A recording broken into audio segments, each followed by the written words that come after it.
wong ganteng kale mati.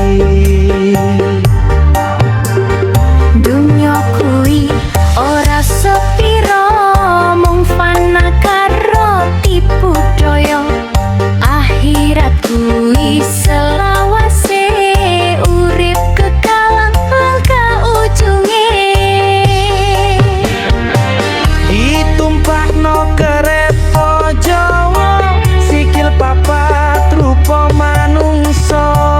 Ditumpakno kereta Jawa sikik papat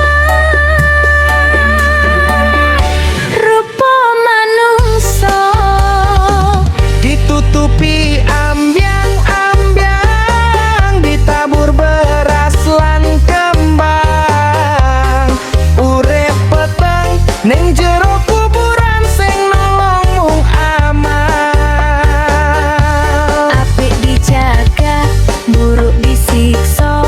Yen amal akeh janjine surga, yen amal elek dilebokne neraka.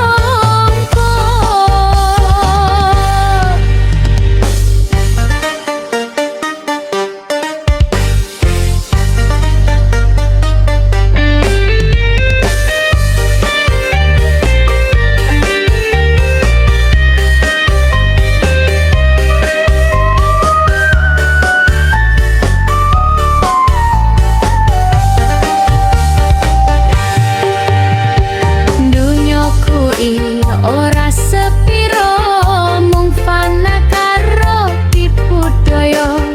Akhirat kuwi